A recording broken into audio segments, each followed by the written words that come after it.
This is the Possible Care for Dogs. The podcast begins.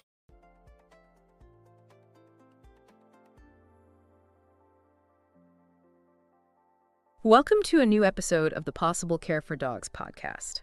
Today we're taking a deep dive into Labrador Retriever Health, essential best practices for a happy and healthy life, Dude's comprehensive guide for Labrador owners, and, well, anyone who just loves these dogs. Oh, absolutely. Labradors, they really do hold such a special place, don't they? I mean, their intelligence, it just shines through, and their affection is, well, boundless. Plus that energy. It's fantastic. We've got this guide to dig into. It really is. So our mission today is basically to explore Jude's guide and pull out those essential best practices. We want to give you the insights, to help your lab really thrive, happy, healthy, full of that classic lab spirit. Let's maybe start by looking at some common health issues. Yeah, sounds good. Because while they're generally quite robust dogs, labs are, prone to certain conditions. And understanding these isn't about worrying you, the owner. It's more about giving you the knowledge to be proactive. Right, proactive care. So first up is hip and elbow dysplasia. Sounds a bit complex. What's the core issue? What can owners actually do? Okay, so at its heart, it's really about how those ball and socket joints in the hips and elbows form. In dogs with dysplasia, they don't develop quite right, which can lead to pain, stiffness, and eventually arthritis down the line. Jude's guide rightly stresses routine screenings. The OFA Health Info database is a great resource for checking breeder practices. And interestingly, keeping them lean, managing their weight right from puppyhood, that can significantly lessen the impact later on. It's about reducing stress on those joints as they grow. That makes total sense. Less wear and tear, basically. And speaking of weight, the guide flags obesity, a big one for labs, right? They do love their food. Yeah, their enthusiasm for food is definitely a factor. Jude points to that University of Liverpool study. And what's really striking, quite sobering actually, is that it suggests obesity can potentially shorten a lab's life by as much as 2.5 years. Wow, 2.5 years. Yeah, think about that. It's a significant chunk of their time with us. And it's not just carrying extra pounds. Obesity can sort of trigger a whole cascade of issues, joint problems, heart disease, even diabetes. So careful feeding, portion control, it's absolutely vital. 2.5 years. That really hits home how important weight management is. Okay, next, progressive retinal atrophy, PRA. What's that about? PRA, right. It's a degenerative eye disease. Basically, the cells in the retina, the light-sensitive ones, they gradually deteriorate. And this leads to progressive vision loss. Jude recommends annual eye exams, and that's key for catching it early. There's no cure right now, but knowing early lets you make adjustments, Keep furniture the same, ensure good lighting, help them navigate as their vision changes. Makes sense. Adapt the environment. Another common one, especially with those adorable floppy ears. Ear infections.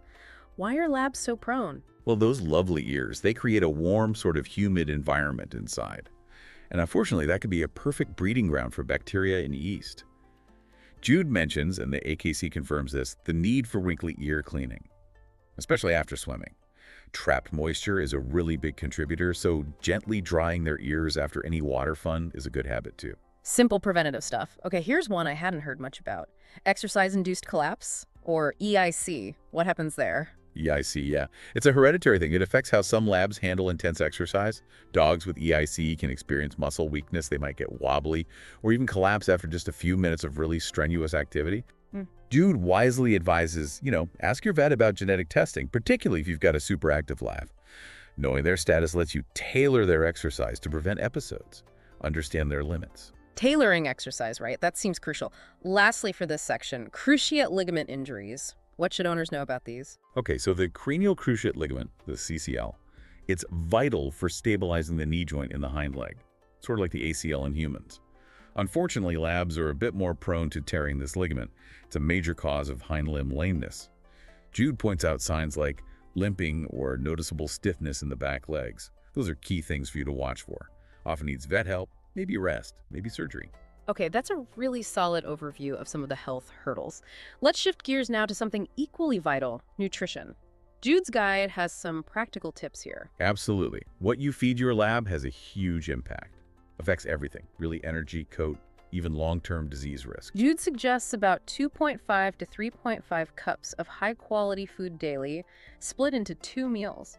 Why the split? Splitting meals helps digestion, for one. It can also help prevent bloat, which is a really serious, potentially fatal condition in deep-chested breeds like Labs. Plus, it helps keep blood sugar levels more stable and might, reduce those intense hunger pangs that make them gulp their food down too fast. Good point. The guide also mentions supplements, omega-3s, glucosamine and chondroitin. When might those be useful? Well, omega-3s are great for their anti-inflammatory effects. Good for joints, good for a healthy coat. Glucosamine and chondroitin are often suggested for older Labs or ones with existing joint issues. They might help support cartilage health. But, and this is important, always talk to your vet first before starting any supplements. They can give you personalized advice based on your Lab's needs. Good reminder, always check with the vet. Okay, what about treats? Those pleading puppy dog eyes are hard to resist. Tell me about it. But Jude's advice is sound. Keep treats to 10% or less of their daily calorie intake. It's really important for avoiding weight gain. Think about using small bits of carrots or green beans, or even just some of their regular kibble as rewards during training. The guide mentions that later too. Smart, using their own kibble. And the guide mentions a study, Journal of Nutritional Science, about weight monitoring. Yes, that study basically highlights how just consistently keeping an eye on your Lab's weight can be a powerful tool. Helps prevent chronic diseases. It lets you catch any upward trend early, and make adjustments to diet or exercise before it becomes a bigger problem. Getting them used to the scale is a good routine. Makes sense. Finally, on nutrition, life stage diets, puppy, adult, senior. Why the different needs? Oh, their needs change quite a lot. Puppies. They're growing like weeds. Need more calories, protein, specific nutrients for bone development. Adult Labs need that balance to maintain weight and energy. Then seniors, their metabolism might slow down. They could benefit from diets maybe lower in calories, but with nutrients supporting aging joints or brain function. Consulting your vet at each stage for breed-specific advice is really key. This is all super practical. Okay, let's talk about something Labs often excel at: exercise and play. They have so much energy. They really do. High-energy dogs, definitely. They need a good amount of daily physical activity, not just for fitness, but for their minds, too. Keeps them from getting bored. Jude recommends 60 to 90 minutes of vigorous exercise daily. That sounds like quite a bit. What kind of activities are best? Well, think about things that get their heart rate up and muscles working. Swimming is often a huge favorite, and it's great on the joints. Fetch, obviously a classic Lab activity, burns energy fast. Brisk walks, runs, maybe even dog sports like agility if you're into that. Yeah. The key is finding stuff they enjoy and being consistent. And it's not just physical, right? Mental stimulation is crucial too for these smart dogs. Exactly. A bored Lab can sometimes become a destructive Lab. Jude mentions puzzle toys, scent games like hiding treats around the house or yard, and just regular training sessions. These things are fantastic for keeping their brains busy. Taps into their natural smarts. What about puppies, though? They seem to have boundless energy, but Jude cautions against too much stair climbing and jumping. Why? Yeah, during those rapid growth phases, a puppy's joints are still developing. They're more vulnerable. Too much high-impact stuff, like loads of jumping or stairs, can put undue stress on those developing hips and elbows. Could potentially increase the risk of issues like dysplasia later. So controlled play, shorter, more frequent exercise bursts are much better for young pups. Protecting those growing joints makes sense. And given their love of water, swim safety is highlighted, even if they seem like naturals. Absolutely. While lots of Labs do take to water like, ducks to water, you should always supervise them. Not all are strong swimmers immediately, and even good swimmers can get tired. If your Lab is new to it, introduce them gradually, make sure they know how to get out safely. Okay, fueling them, burning the fuel. Now, grooming. Keeping them looking and feeling good. It sounds like Labs are relatively easy here. Yes. Generally, their short double coat is pretty straightforward to maintain. Weekly brushing is really the cornerstone. As Jude notes, you'll probably notice more shedding in spring and fall when they blow their undercoat, so maybe brush a bit more then. So brushing isn't just about less hair on the furniture, it actually helps their coat and skin. Precisely. It gets rid of loose hair, prevents mats, helps distribute natural skin oils, makes for a healthier, shinier coat. Plus, it's a good chance for you to check their skin for anything unusual, like lumps or parasites. How often should we be bathing them? Jude suggests about every 6 to 8 weeks, or, as needed. If your Lab's a mud magnet or swims a lot, maybe more often. Just try not to overdo it, as too much bathing can strip those important natural oils from their coat. We mentioned ear care before, but it's worth hitting again in grooming. Weekly cleaning is still the rule. Definitely. Consistent weekly cleaning with a vet-approved solution is so important for preventing those infections. And while we're talking hygiene, don't forget teeth. Regular brushing is crucial to prevent tartar buildup and keep their mouth healthy. Good oral health impacts overall health too. Right, and rounding out grooming, Mhm. nail trimming, how often do those need doing? Generally, maybe once a month. But it really depends on how much walking they do on hard surfaces like pavement, which wears them down naturally. You'll know it's time if you hear their nails clicking on the floor or they're just about touching the ground when they stand. Keeping them trimmed prevents discomfort and helps their posture. This has been incredibly thorough. Let's talk about the pros now, our veterinarians. Their role is critical. Oh, absolutely fundamental. Regular preventative vet care is just, well, it's the foundation for a long, healthy life for your lab. It's all about being proactive. Jude emphasizes annual checkups. What makes these yearly visits so vital? Well, these visits are basically a full health MOT. Your vet does a thorough physical exam head to tail. They'll discuss diet, exercise, any behavior changes you've noticed. They might recommend blood tests, fecal exams, other screenings to catch things early, even if your dog seems fine.